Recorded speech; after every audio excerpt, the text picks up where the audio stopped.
నమస్తే, welcome to okay TV. ప్రస్తుతం నాతో పాటు శశిధర్ గారు ఉన్నారు. మాట్లాడదాం బంగ్లాదేశ్లో జరుగుతున్న ఇష్యూల గురించి, అలాగే తెలంగాణ రాష్ట్రంలో టెంపుల్ మీద జరుగుతున్న సమస్యల గురించి కూడా. వీటి గురించి మాట్లాడాలి ఖచ్చితంగా, ఎందుకంటే యావత్ హిందువులు కూడా మేల్కోవాల్సిన సమయం వస్తుంది. సో ఈ నేపథ్యంలో ఒకసారి మాట్లాడదాం. నమస్తే అన్న. నమస్తే. ప్రధానంగా అంటే తెలంగాణ విషయానికే మాట్లాడదాం. ఫస్ట్ మీరు కూడా చాలా అంశాల మీద, చాలా టెంపుల్ మీద జరిగిన దాడుల మీద రియాక్ట్ అయ్యారు, ధర్నాలు చేశారు, గట్టిగా ప్రశ్నించారు కూడా.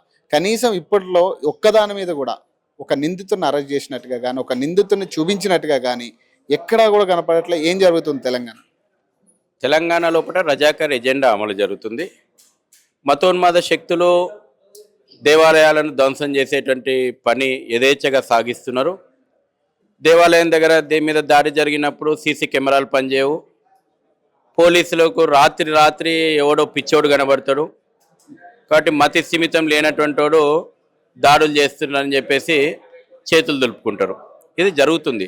ఈ దేశంలోకి అక్రమంగా ప్రవేశించినటువంటి రోహింగ్యాలతోటి, బంగ్లాదేశీ చొరబాటుదారులతోటి మతోన్మాద శక్తులు దేవాలయాల మీద దాడి చేపిస్తున్నది. ఇది కల్చరల్ జిహాద్ నడుస్తూ ఉంది. మన దేవాలయాల మీద, మన విశ్వాసాల మీద దాడి నిరంతరం జరుగుతుంది. దీన్ని సమాజం ఉమ్మడిగా ఎదుర్కొని తిప్పికొట్టాలి. నిన్న మల్కాజ్గిరిలో జరిగిన ఇష్యూ గురించి అంటే ఏం చెప్తారా? నిన్న టెంపుల్ మీద జరిగిన దాడి మీద, అందులో కూడా ఒక ముస్లిం పట్టుబడడం జరిగింది. ఎక్కడ జరిగినా కూడా ఒక ముస్లిం అనే వ్యక్తే పట్టుబడతా ఉన్నారు. ప్రధానంగా వాళ్ళే కారకులు అవుతా ఉన్నారు. ఏం చెప్తారు? వాడు టోపీ పెట్టుకున్న తెలివి ఉంటుంది. నేను ముస్లిం ఐడెంటిటీ అని వాడు టోపీ పెట్టుకోవడానికి తెలివి ఉంటుంది. కానీ పోలీసు వాళ్ళు ఏం చేస్తారు? రేపు ఇవాళ వానికి మతిస్థిమితం లేదని చెప్తారు. మరి మతిస్థిమితం లేనోడు ఆ పరిస్థితులల్లో టోపీ పెట్టుకోవాలని మతిస్థిమితం ఎట్లుంది? ఇది బేసిక్ విషయం. మతోన్మాదం దాడి చేసింది. మతోన్మాదం ఇవాళ దాడులకు పాల్పడుతుంది. పోలీసులు దీన్ని ఇటువంటి కేసులను దారి తప్పించి ఏదో టెంపరీగా చేతులు దులుపుకుంటున్నారు. ఇది భవిష్యత్తుకి ఇంకా ఎక్కువ సవాళ్ళు తెచ్చి పెడుతుంది. మీరు మీలాంటి వాళ్ళు ఇంతమంది ప్రశ్నిస్తూ ఉన్నారు, ఇట్లాంటి వాటి మీద మాట్లాడుతూ ఉన్నారు, కానీ ఎక్కడా కూడా చర్యలు తీసుకోవడం అనేది ఎక్కడ కనపడట్లే కదా. అంటే ప్రభుత్వం తరపు నుంచి కూడా ఖచ్చితంగా చర్యలు అవసరం కదా ఇందుకు. కనీసం ప్రభుత్వం ఒక బీజేపీకి దీన్ని అంటబెట్టే ప్రయత్నం చేస్తూ ఉన్నారు. బీజేపీ నాయకులు కావాలని కుట్ర చేస్తున్నారని రకరకాల విమర్శలు చేస్తూ ఉన్నారు కదా. హిందుత్వం అనేసరికి బీజేపీనే ఎత్తి చూపిస్తూ ఉన్నారు. వాడు దేవాలయం మీద వచ్చి దాడి చేస్తే దాని కుట్ర చేసినోడు వాడా హిందువులా? సీసీ కెమెరాలో ఉన్నది కదా. కాబట్టి ఇవన్నీ తెలివి లేకుండా మాట్లాడుతున్న మాటలు. వాళ్ళు చెప్పండి, చర్యలు ఇవాళ ఎందుకు తీసుకుంటలేరంటే ఎంఐఎం చేతిలో డైరెక్షన్లో గవర్నమెంట్ నడుస్తుంది. అయ్యాల కారు స్టీరింగ్ ఎంఐఎం చేతుల్లోనే ఉంది. ఇవాళ చేతి ఎంఐఎం కాంగ్రెస్ కలుపుకుంది. ఓపెన్గా బహిరంగంగా వాళ్ళ ఎజెండా చెప్తున్నారు కదా. మొన్న చూడలేదా ఎవరు మతపరమైన రాజకీయాలు చేస్తున్నారు? ఇవాళ ఈ రాష్ట్రం లోపల మతపరమైన రాజకీయాలు చేస్తుంది మీరు. ముస్లిం అంటే కాంగ్రెస్, కాంగ్రెస్ అంటే ముస్లిం అని మాట్లాడుతుంది మీరు.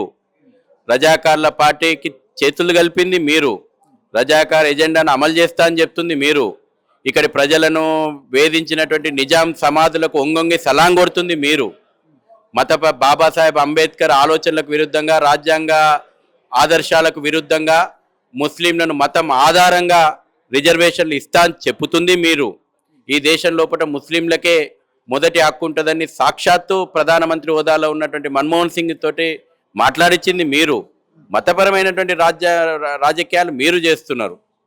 కానీ ఇప్పుడు ఈ రోహింగ్యాల అంశం వచ్చేసరికి తెలంగాణలో రోహింగ్యాలు ఉన్నారు, వాళ్ళు చేస్తున్న కార్యకలాపాలు, నకిలీ వస్తువుల గురించి చాలా విషయాల మీద కూడా మాట్లాడారు మీరు.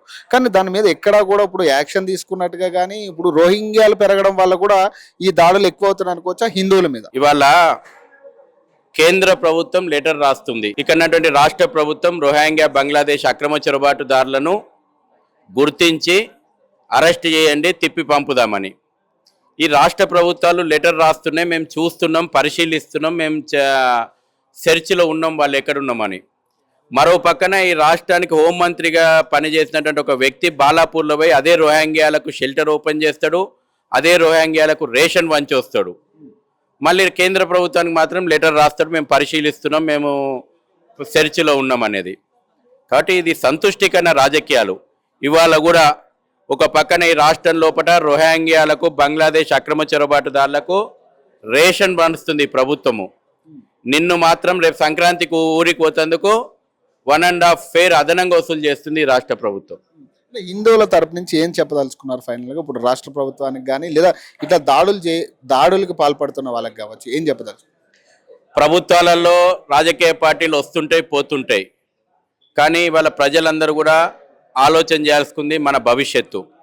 కాబట్టి మన భవిష్యత్తు ప్రమాద గంటికలు మోగుతున్నాయి. సమస్య మన ఇంటి వరకు వచ్చింది. రేపు మన పిల్లల భవిష్యత్తు గురించి ఆలోచన చేయండి. రండి, ధర్మరక్ష సభకు రండి. రోహింగ్యా, బంగ్లాదేశ్ అక్రమ చొరబాటుదారులు, రకరకాల రూపాల్లో జరుగుతున్నటువంటి ఈ జిహాదు మన యొక్క అస్తిత్వానికి సవాళ్ళు ఇస్తున్నాయి. దీన్ని స్వీకరించాల్సింది హిందూ సమాజమే, దీని మీద కలిసి పోరాడాల్సింది హిందూ సమాజమే. అందుకే మీరు పొద్దున్న లేస్తే కులాలు, వర్గాలు, ప్రాంతాలు, భాషలు, రాజకీయాల పేరు మీద విడిపోకండి. అందరం ఒకటే అయి పోరాడితే మన భవిష్యత్తు ఉంటుంది, మన ఇంటి భవిష్యత్తు ఉంటుంది, మన భాగ్యనగర్ భవిష్యత్తు ఉంటుంది, మన దేశ భవిష్యత్తు ఉంటుంది.